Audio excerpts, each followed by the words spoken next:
Hello नमस्कार। लोक सहायक न्यूज़ में तमाરું स्वागत છે। मित्र, लोक सहायक न्यूज़ चेनल सब्सक्राइब करजो, लाइक करजो, कॉमेंट करजो અને આ રીતના સમાચાર તમે જોતા રહેજો।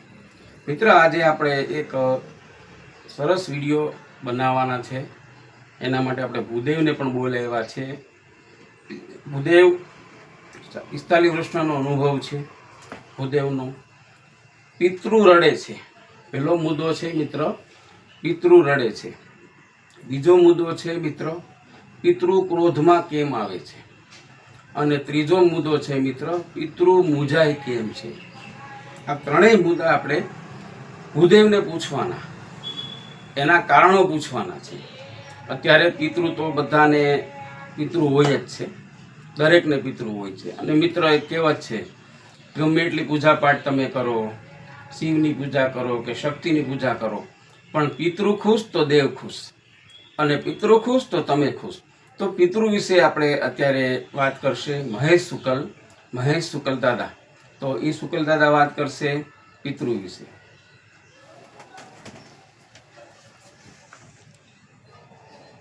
મહેશ દાદા, ઓમ બ્રહ્માય નમઃ। ઓમ મહાપુરુષાય નમઃ। જય સિયારામ। જય સિયારામ। હવે દાદા, એક પ્રશ્ન પૂછો। તમારે તો 45 વર્ષનો અનુભવ છે, બીઢ માણા છો, ભૂદેવ છો, એમાંય બ્રાહ્મણ ને દાદા તમે? હા, શુકલ શુકલ। ક્યાંના મૂળ? મૂળ હળવદ અમારું। હળવદના। તો દાદા, પિતૃનું ઘણા બધા લોકોએ મને પ્રશ્ન પૂછેલો કે ભાઈ, પિતૃ વિશે તમે અમને માહિતી આપો, ન્યૂઝ બનાવો, તમારા લોકશાહી ન્યૂઝમાં ધાર્મિક સમાચાર આવતા હોય।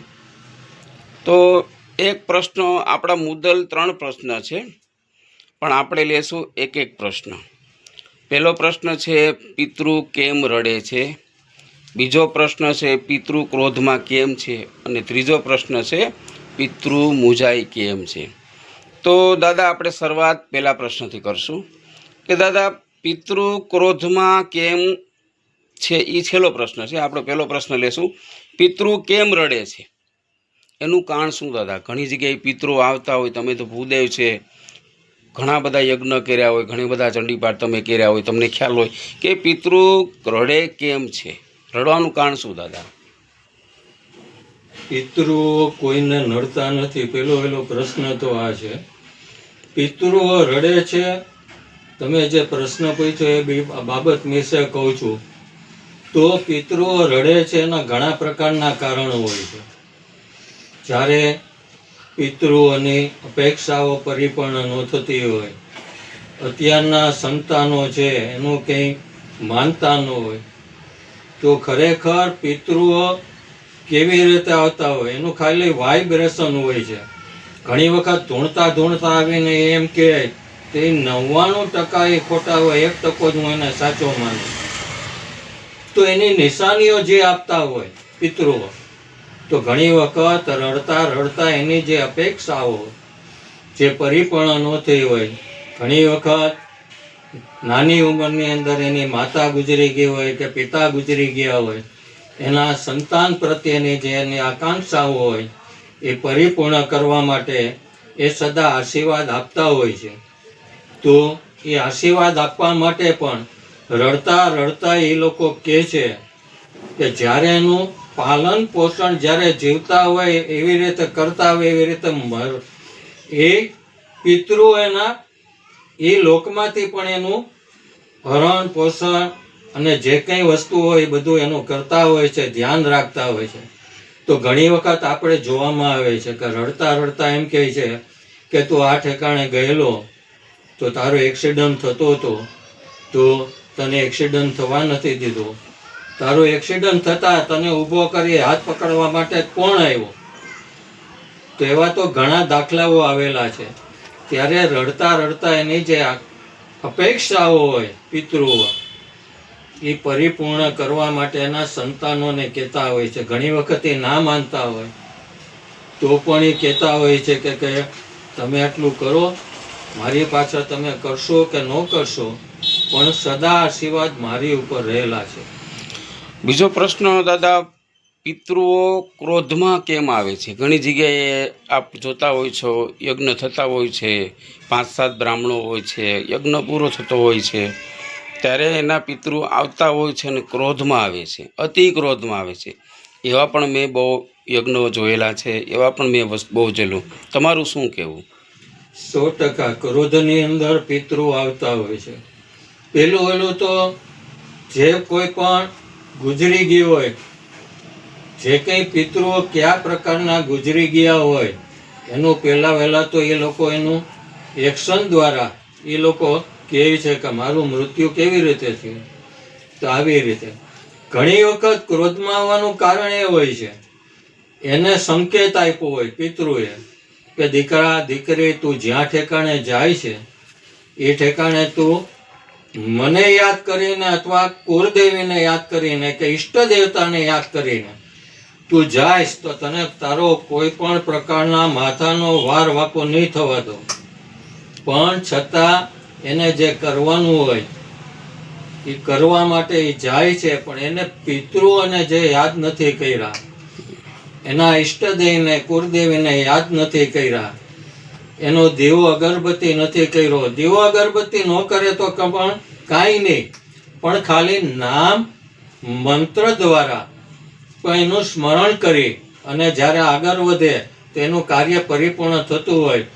પણ જ્યારે એના પિતૃઓનું નથી માનતા અને કરે છે ત્યારે એનું કાર્ય પરિપૂર્ણ ન થાય, ત્યારે એને બોલાવે ત્યારે એ પિતૃ ક્રોધમાં આવીને કહે કે તને વહેલા કીધું તું કે એટલું કરજે. કોઈ લેડીઝ હોય તો એમ કહે કે મારી પાછળ એક ગોણી કરજે. કાંઈ ન કરે તો એવા પણ પિતૃઓ છે કે ખાલી દીવો કરો ને તેવા પિતૃઓ પણ દીવાથી પણ માની જાય, અગરબત્તીથી માની જાય. અને કાંઈ ન કરો તો ખાલી આમ નક મસ્તક એટલે કે તમે ખાલી આમ માથું નમાવો તો પણ એવા પિતૃઓ પડ્યા છે. પણ આ બધું નથી કરતા અત્યારના સંતાનો, તો એટલા માટે પણ એ ક્રોધમાં આવી અને નો કહેવાના શબ્દો એને કહેતા હોય છે. સરસ મજાની વાત કરી. હવે મહેશ દાદા, લાસ્ટ પ્રશ્ન. ઘણા પિતૃઓ યજ્ઞ કરતા હોય ત્યારે પિતૃની હાજરી આવતી હોય ત્યારે પિતૃઓ મૂંઝાતા હોય છે. ઘણા ચંડીપાઠ બોલતા હોય છે, મેં ઘણી જગ્યાએ જોયેલું છે. 5-5, 7-7 ચંડીપાઠ બોલે તોય પિતૃઓ મૂંઝાતા હોય છે, એમની હાજરી આવતી નથી, મૂંઝાઈ જાય. હું ખાલી એટલો અવાજ કરે છે, બોલી શકતા નથી. એનું કારણ શું દાદા હશે? મૂંઝાવાના કારણો ઘણા પણ હોય છે. જ્યારે પિતૃ મૂંઝાતો હોય એટલે પહેલું તો એને પોતાને શંકા હોય છે પિતૃને કે મારા સંતાનોને મેં એટલું કીધું તેમાંથી જે 100%માંથી તો 50% કામ નથી થયું. કે મારી પાછળ તમે એટલું કરજો, હું એકલો નથી પણ મારી પાછળ મારા પૂર્વજોના પણ રહેલા છે, તો એનું તમે કાર્ય કરશો તો કઈ પ્રકારનો વાંધો ન આવે. તો એને જે પૂર્વના અંદર કાર્ય કરવાના હોય એ નથી કરતા. જ્યારે એ પિતૃ આવે છે ને એમ કહે છે કે એટલું કરવાનું છે, એટલે વહેલી તો એ પિતૃને શંકા હોય છે કે આ મારી પાછળ મારા દીકરા દીકરી કરશે કે નહીં કરે. એટલે એ શંકાના હિસાબે એના મૂંઝારો થાય. જ્યારે એના સંતાનો પૂછે કે હે માં, હે બાપા, તમને કોઈ પણ પ્રકારની તકલીફ હોય મને કહો, હું 100% તમારું બધું પૂરું કરીશ. એ છાતી ઠોકીને એમ કહેતો હોય, પણ છાતી ઠોકીને કેવા છતાં એ કરતો નથી, ત્યારે એને મૂંઝારો એને પ્રાપ્ત થતો હોય છે. પછી એવું પણ જાણવા મળ્યું છે કે ભાઈ કંઈક પિતૃને મંત્ર શક્તિથી બાંધી દીધા હોય અથવા પિતૃ જે થયા હોય તેની પાસે કોઈ વિદ્યા હોય, એ કઈ વસ્તુ આમાં હોય ખરું દાદા? આ 100%. ઘણી વખત અત્યારના યુગની અંદર કોઈ પણ પ્રકારનો ભૂવો હોય તો ભૂવાની પાસે માની શક્તિ તો હોય જ છે. તો એ માતાજીના જે કઈ ભૂવા હોય છે એની પણ પોતાની જે તાકાત હોય, જે શક્તિ હોય, જ્યારે એ ગુજરી ગઈ હોય ત્યારે એની સાથે બધી જોઈન્ટ હોય. અને જ્યારે પણ કોઈ પણ વસ્તુ એને આપેલી હોય તો એ પિતૃને કોઈ પણ પ્રકારની તકલીફ હોતી નથી. તો જ્યારે બીજો કોઈ પણ ભૂવો હોય કે રાવલદેવ હોય કે એવા બધા કોઈ પણ હોય એ મંત્ર દ્વારા એને છૂટો કરતા હોય, ચોખ્ખો કરતા હોય, ત્યારે એ પિતૃ ચોખ્ખો થતો હોય છે. તો ઘણી વખત મંત્રની અંદર એવી તાકાત રહેલી છે. ઘણા એમ કહે કે તમારા મઠની અંદર આ વસ્તુ છે, આ વસ્તુ છે, તમારા પિતૃને બાંધેલા છે.